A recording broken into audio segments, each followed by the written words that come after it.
Dan itu nanti sampai ayat 40, tapi kita akan lihat saja ayat 32 pada malam hari ini. Ya, Ibrani pasal 11 ayatnya yang ke-32. Oke, saudara, mari kita sama-sama baca ayat ini supaya Tuhan sambil baca, sambil Tuhan dengar, sambil Tuhan resapi ya ayat yang kita bisa baca pada malam ini. Yang baca dengan penuh pengertian, baca dengan tanda baik, baca yang baik supaya Tuhan boleh tangkap pemahaman dari Alkitab ini. Ayat 32 Ibrani 11 2, 3. Dan apakah lagi yang harus aku sebut? Sebab aku akan kekurangan waktu apabila aku hendak menceritakan tentang Gideon, Barak, Simson, Yefta, Daud, dan Samuel, dan para nabi. Puji Tuhan. Kalau saudara melihat dari mulai dari ayatnya yang awal, dari ayat pertama saudara, dan sampai pada ayatnya yang ke-31, itu kita sudah lihat daftar orang-orang yang tercatat sebagai orang-orang yang punya iman yang luar biasa. Ya. Dan saya selalu mau mengawali dengan kalimat ini tentang iman yang spektakuler, bahwa iman yang spektakuler itu bukan iman yang bisa membangkitkan orang mati. Iman yang spektakuler bukan iman yang bisa menyembuhkan orang sakit, yang bisa membuat orang lumpuh berjalan, yang bisa membuat orang buta melihat, dan atau sebagainya. Tetapi iman yang spektakuler itu dimulai dari Habel. Ya, saudara, kita sudah belajar itu bahwa Habel itu memberikan persembahan yang terbaik. Ternyata memberi persembahan yang terbaik itu adalah satu implementasi daripada iman yang sempurna itu. Ya, itu mulai daripada memberi persembahan yang terbaik. Dan dari Habel baru kita terus saudara melangkah Henok, dan kemudian saudara berjalan Nuh dan Abraham, dan seterusnya saudara sampai pada Rahab yang orang sudah dengar pada minggu kemarin, ya, tentang Rahab.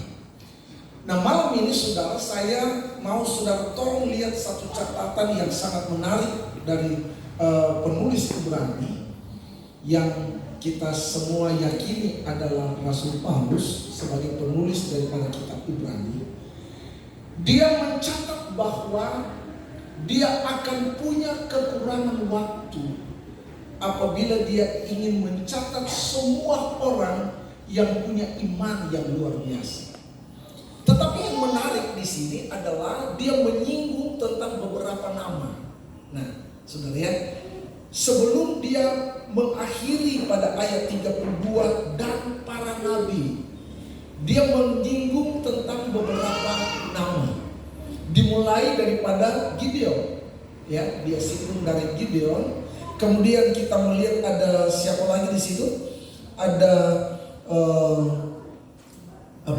Barak, ada Simson, ada Yefta, ada Daud, ada Samuel. Ada 6 nama yang disinggung oleh penulis Ibrani, bahwa mereka ini adalah orang-orang yang punya iman yang spektakuler. Ya. Tetapi saudara, saya menarik di sini, yang saya tertarik di sini adalah dia mulai daripada hakim-hakim Israel. Ya. Tapi kalau saudara membaca kitab Hakim-Hakim, itu Barak mendahului Gideon harusnya. Tapi justru disinggung nama Gideon lebih dulu, baru Barak. Ya, Barak itu sama-sama dengan Deborah, nabi. Ya, nabiah. Baru kemudian ada Simson, Yefta. Ya, itu juga berbalik sebetulnya kalau kita melihat catatan dalam Hakim-Hakim. Ya, dimulai daripada pasal 4 Hakim-Hakim itu adalah Barak, pasal 5, pasal 6 sampai pasal 8 itu adalah Gideon. Baru kemudian saudara kita melihat Yefta, baru Simson. Ya. Nah, kenapa penulis Ibrani menyinggung nama Gideon lebih dulu? Dari 6 nama yang disinggung di sini, saudara, kita bisa bagi dua kelompok. Ya, kenapa? Saudara, karena di sini ada Gideon, ada Barak, ada Simpson, ada Yefta, kemudian ada Daud, ada Samuel. Ya. Nah, saya mau saudara tolong lihat bahwa 4 nama yang disinggung di awal itu, yaitu Gideon, Barak, Simpson, Yefta, itu adalah nama-nama hakim-hakim yang ada di Israel. Ya. Nah, kalau saudara perhatikan catatan ini, saya mau saudara lihat apa sebenarnya yang dibuat oleh Gideon, oleh Barak, oleh Simpson, oleh Yefta, yang membuat mereka dicatat perbuatan itu sebagai perbuatan iman. Ya. Karena Ibrani 11 adalah pasal yang mencatat tentang iman.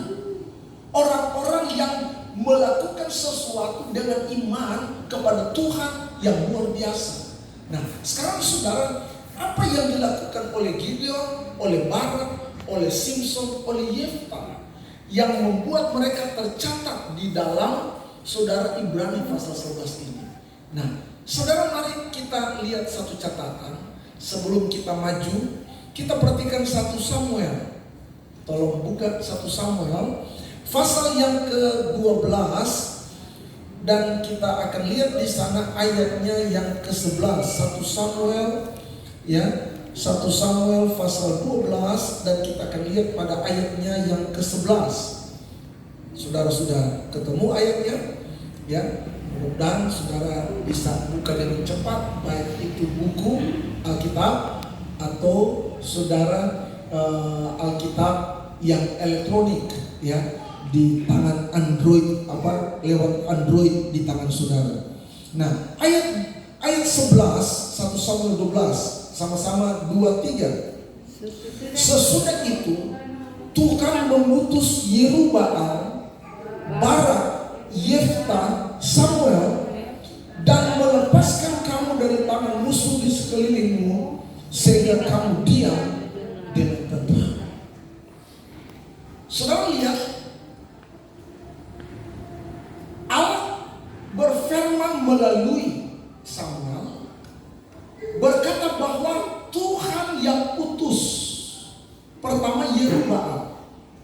Siapa Yerubbaal? Gideon. Ketika Gideon, saudara, menghancurkan tugu-tugu berhala daripada ayahnya Yosia, maka mereka menjuluki Gideon sebagai Yerubbaal. Jadi nama Yerubbaal itu adalah Gideon. Nah, sekarang kita lihat saudara, Samuel mencatat bahwa Tuhan mengutus Yerubbaal, Gideon, Barak, Yefta, Samuel, melepaskan kamu dari tangan musuh di sekelilingmu, sehingga kamu diam dengan tentram. Nah, sekarang perhatikan saudara, apa yang dilakukan. Kita kembali kepada Ibrani 11. Apa yang dilakukan oleh Gideon, oleh Barak, oleh Simpson, oleh Yefta, saudara, sehingga mereka dikelompokkan kepada orang yang mempunyai iman yang luar biasa. Nah, saudara, kita lihat itu diringkas dengan luar biasa oleh Samuel bahwa Gideon, Yerubbaal, ya, Barak, Yefta adalah orang-orang yang diutus Tuhan untuk 2 hal. Pertama, saudara, ya, Allah utus Gideon, Barak, Yefta, Samuel, dan seterusnya, saudara, itu untuk 2 hal. Yang pertama, saudara, perhatikan, melepaskan kamu dari tangan musuh di sekelilingmu. Yang Yang kedua, sehingga kamu diam dengan tentram. Jadi saudara, saya mencatat dalam dua hal ini adalah yang pertama, ya, yang membuat mereka disebut sebagai orang yang punya iman adalah karena mereka bisa membebaskan Israel dari musuh. Itu pertama. Yang kedua, saudara, karena mereka bisa menyebabkan Israel dapat hidup diam dengan tentram. Ya, ini dua hal yang dibuat oleh daftar nama Nabi, saudara. Ya, nah, saudara, sekarang kita lihat. Saya mau saudara perhatikan sekarang. Saya mulai masuk di dalam orang per orang. Ya, kita mulai daripada Gideon, Yerubbaal. Ya, ketika Allah mengutus Gideon, ketika Allah menjadikan Gideon sebagai pemimpin bangsa Israel untuk mengalahkan musuh Israel, pada zaman itu, pada zaman Gideon, yang menjadi musuh Israel itu ada dua, yaitu apa namanya ini, Midian dengan Amalek. Itu di zaman Gideon. Ada Midian, ada Amalek.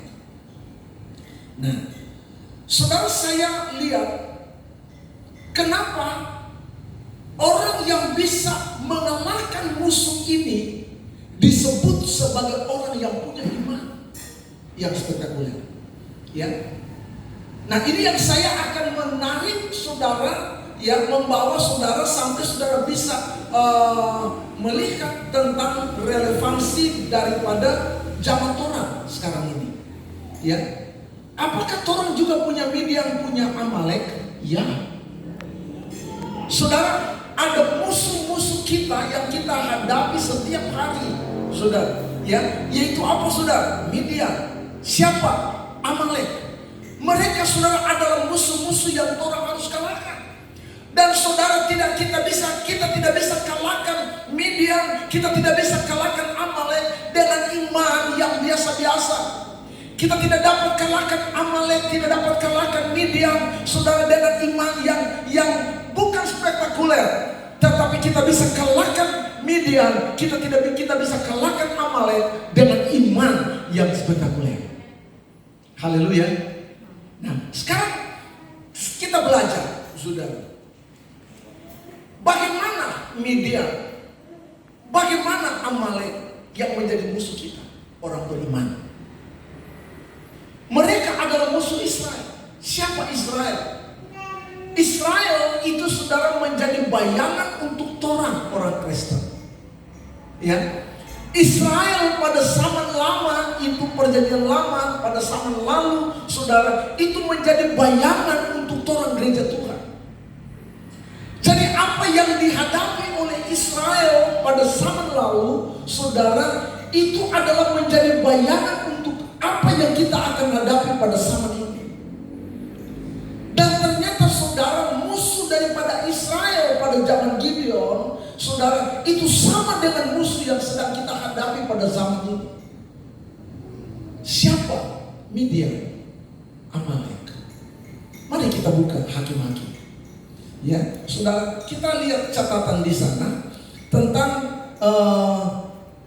siapa musuh itu, apa yang dia perbuat, sehingga, saudara, orang yang bisa mengalahkan Midian, mengalahkan Amalek, saudara, itu adalah orang yang punya iman yang dahsyat, iman yang luar biasa.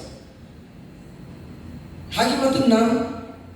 Saudara, tolong perhatikan ayat yang pertama sampai ayat 6.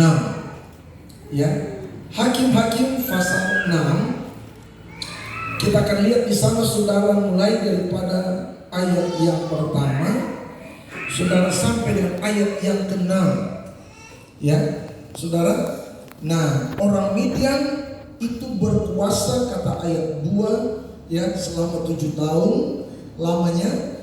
Mereka berkuasa atas orang Israel, ayat 2 bilang, ya, dan seterusnya, saudara, setiap kali Israel menabur selesai menabur, ketika datang panen, orang Midian, orang Amalek datang dari sebelah timur dan mereka mendatangi Israel. Kemudian mereka menggunakan hasil tanah sampai hasil tanah itu sampai ke dekat Gaza dan tidak meninggalkan bahan makanan apapun di Israel. Jadi mereka ambil semua, saudara. Ya, mereka betul-betul merampas seluruh hasil panen daripada Israel.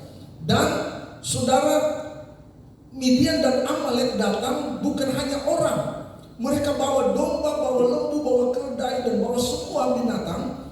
Dan saudara, mereka merampas sampai pada makanan-makanan daripada hewan-hewan. Sehingga ayat 5, mari kita baca sama-sama ayat 5. Ya, 2, 3. Sebab orang-orang itu datang maju dengan ternaknya dan kemahnya, dan datangnya itu berbanyak-banyak seperti belalang. Orang-orangnya dan unta-untanya tidak terhitung banyaknya. Sekaliannya datang ke negeri itu untuk memusnahkannya. Sehingga, ayo tolong dibaca sama-sama dengan kuat ayat 6. Sehingga orang Israel menjadi sangat melarat oleh perbuatan orang Midian itu. Lalu berserulah orang Israel kepada Tuhan. Ya, saudara tolong perhatikan catatan ini, menarik sekali ini. Ya, ternyata yang menjadi musuh Israel, yaitu Midian dan Amalek, itu adalah dua bangsa yang menyebabkan Israel menjadi melarat. Tolong tandai itu. Ya, apa saudara yang terjadi ketika adanya Amalek dan adanya Midian? Melarat, miskin, susah. Jadi saudara, ketika orang hidup dalam kondisi seperti ini,